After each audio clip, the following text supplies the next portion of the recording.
আসসালামু আলাইকুম। সবাই কেমন আছেন? কাছে দূরে দেশ অথবা দেশের বাইরে যে যেখান থেকে আমার ভিডিওটি দেখছেন, আশা করি আল্লাহর অশেষ রহমতে সবাই অনেক ভালো আছেন। আলহামদুলিল্লাহ, আপনাদের দোয়া এবং ভালোবাসা আমিও অনেকটা ভালো আছি। এই তো প্রতিদিনের মতো আরও একটি নতুন ব্লগ ভিডিও নিয়ে এসেছি আপনাদের মাঝে। আশা করি ভিডিওটি আপনাদের খুব ভালো লাগবে। সকালবেলা ঘুম থেকে উঠে চলে এসেছি কিচেনে। প্রতিদিনের মতো আমাদের গৃহিণীদের যা হয় একই অবস্থা। সকালবেলা ঘুম থেকে উঠেই আগে পেটকে শান্তি করতে হয়। পেট শান্তি তো দুনিয়া শান্তি। আর এই পেটের জন্যই মানুষ এত কষ্ট, এত কিছু করে, দেশ বিদেশ পড়ে থাকে। তারপরে এই যে দেশের ভিতরে এত পরিশ্রম, এত কষ্ট করতেছে শুধু একমাত্র এই পেটের জন্যই। যাই হোক, সকালে দেখলেনই তো আমি সকালে রুটিগুলো ছেঁকে নিলাম আর এখন চলে এসেছি টেবিলে। আগের ভিডিওতে হয়তো দেখেছেন আমি লাউ দিয়ে মুরগি রান্না করেছিলাম, তার প্রায় অনেকটা তরকারি রয়ে গিয়েছিল, যার কারণে এখন আমি সকালের নাস্তাটা সেরে নিচ্ছি আর কি। আমার ছেলেরা যে যার মতো করে নাস্তা করে চলে গিয়েছে, একজন স্কুলে প্রাইভেটে চলে গিয়েছে আর একজন মাদ্রাসায়। আর এখন প্রায় ডিসেম্বর মাস চলে এসেছে, সবারই বাচ্চাদের অনেকটাই পরীক্ষা চলে এসেছে। আমার মেজো ছেলের তো পরীক্ষা 7 তারিখ থেকে শুরু হবে। এই যে একটা সংসার জীবন, কি আর বলবো। আসলে কি জানেন আপুরা, এই ইউটিউবিং ছাড়া আসলে আমাদের একটা নিজস্ব একটা পরিচয় আছে বা আমাদের একটা নিজস্ব জগৎ আছে। সেই জগৎটা হচ্ছে ছেলে মেয়ে, সংসার, সব কিছুই। শুধু যে ইউটিউব একটা বিষয় ওই না, যে শুধু ইউটিউব নিয়ে পড়ে থাকলে তো আর চলবে না পুরা। দেখা গেল যে আমার যেহেতু ছেলেরা লেখাপড়া করে আর ওদের প্রায় স্কুলের পরীক্ষা চলে এসেছে, তাই এই যে সারাদিন সংসারে যত কাজকর্ম করি না কেন, তারপরেও ওদেরকে একটু সময় দিতে হয়। আর এই যে ইউটিউবে কাজ করতে এসেছি, কতটা যে কষ্ট বা পরিশ্রম করতে হয় আগে কখনোই বুঝতাম না। যখন ইউটিউবিং করতে এসেছি তখন বুঝতে পেরেছি আসলে ইউটিউবিং শুধু তারাই করতে পারে যাদের অনেকটা ধৈর্য আছে আর যারা অনেক পরিশ্রম করতে পারে, আর জীবনে তাদেরই বেশি সফলতা আসে আর কি। আর একটু ভিডিও রিলেটেড কথা বলে নেই। এদিক দিয়ে আপনাদের সাথে কথা বলতে বলতে ঘর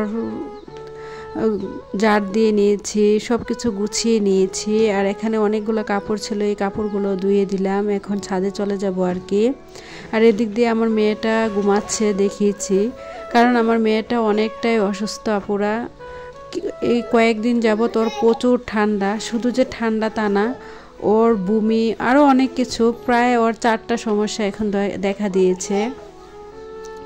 আর এদিক দিয়ে চলে এসেছি, দেখেন কতগুলো মাছ।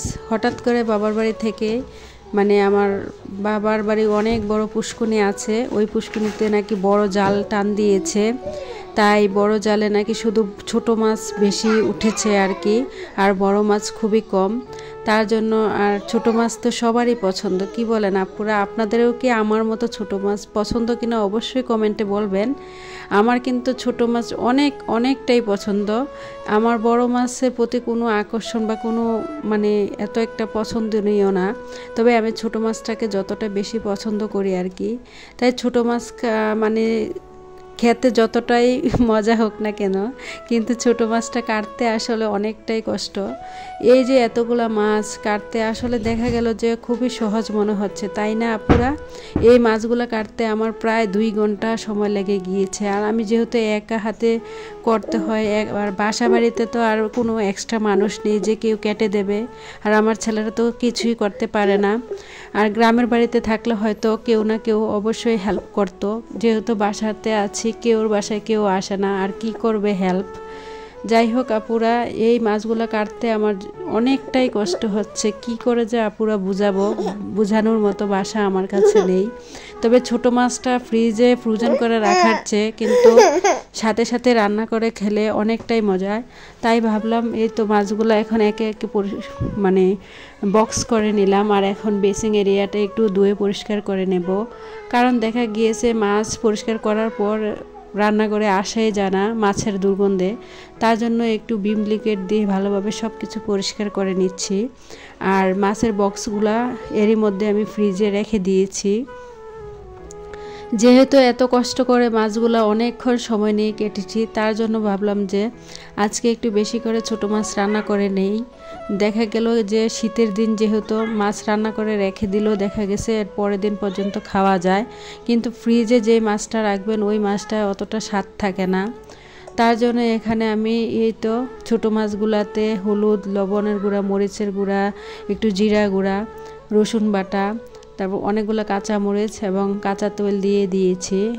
আর কিছুটা পেঁয়াজ একটা ফ্রাই প্যানে ভেজে নিয়েছি, দেখতেই পেয়েছেন। এখন পেঁয়াজগুলো যখন ভাজা হয়ে গিয়েছে, এখন এই মাছগুলো দিয়ে দেব।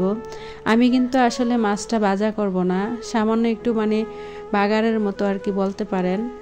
এই যে পেঁয়াজটা ভেজে মাছগুলো দিয়ে দিয়েছি, আর একটু হালকা টানা হয়ে গেলেই মানে 5 মিনিটের মতো রেখে তারপরে আমি ঝোলটা দিয়ে দেব আর কি। ভিডিওর এই পর্যায়ে এসে যে সকল আপু এবং ভাইয়ারা আমার ভিডিওর এই পর্যায়ে আছেন, প্লিজ ভিডিওটিতে একটি লাইক দিয়ে দেবেন। আর আপনি যদি এই ধরনের লাইফস্টাইল ভিডিও পছন্দ করেন তাহলে অবশ্যই চ্যানেলটি সাবস্ক্রাইব করে এই ছোট্ট বোনটির পাশেই থেকে যেতে পারেন। এদিক দিয়ে দেখেন আমি কিন্তু অলরেডি ঝোল দিয়ে দিয়েছি, আর মাশাআল্লাহ তরকারিটা কিন্তু অনেকটা সুন্দর কালার এসেছে। আর মানে আমার প্রায় রান্না শেষ আর কি। আর এখন আমি ধনেপাতা দিয়ে বাস উঠিয়ে রেখে দেব তরকারিটা। কিন্তু মাছটা খেতে অনেকটাই মজা হয়েছিল, যেহেতু আমি মাছটা খাওয়ার পরে বয়েস দিচ্ছি আর কি। ছোট মাছ বলে কথা, সাথে সাথে রান্না করলে আসলে অনেকটা মজা। আর আমার বাবার বাড়িতে কিন্তু অনেক বড় পুষ্কুনি, আপুরা কি বলবো। আর আমার বাবার বাড়ির এরিয়াটাও কিন্তু অনেক বড়। একদিন অবশ্যই আপনাদেরকে দেখাবো যদি কখনো আমি আমার বাবার বাড়িতে যাই আর কি। এদিক দিয়ে মাছ তরকারিটাতে আমি ধনেপাতা দিয়ে দিয়েছি, আর এই হচ্ছে আমার মাছ তরকারির ফাইনাল লুক। ভাবলাম যে এতখানি তরকারি যেহেতু একটু টিফিন বক্সে রেখে দেই, কারণ আমার ছেলেরা কেউই ছোটো মাছ খায় না, শুধু আমি একাই খাবো। আর ওদের জন্য আরও তরকারি করেছি অফ ক্যামেরাতে। আর এই তো দুপুরে খাওয়া দাওয়া করে নিয়েছি, এটা ছিল বিকেলবেলা আর কি। ছেলেরা বলছিল নাস্তা খাবে, তার জন্য আমি আর কি বুটটা দিয়ে দিচ্ছি। আর ইদানিং আমার ভিডিওতে প্রচুর পরিমাণে স্প্যাম কমেন্ট আসছে, প্লিজ আপনাদের কাছে অনুরোধ রইল কেউ এই ধরনের ভিডিওতে স্প্যাম কমেন্ট করবেন না। আমার কমিউনিটিতে এসে হাই লিখে যাবেন। আর এখানে এই তো ভুট্টাগুলো ভাজা হয়ে গিয়েছে, তাই উপর দিক দিয়ে আমি কিছুটা চিনি ছিটিয়ে আমার ছেলে মেয়েদেরকে দিয়ে দেবো আর কি বিকেলের নাস্তার জন্য। ভিডিওটা এই পর্যন্তই, সবাই ভালো থাকবেন, খোদা হাফেজ, আসসালামু আলাইকুম।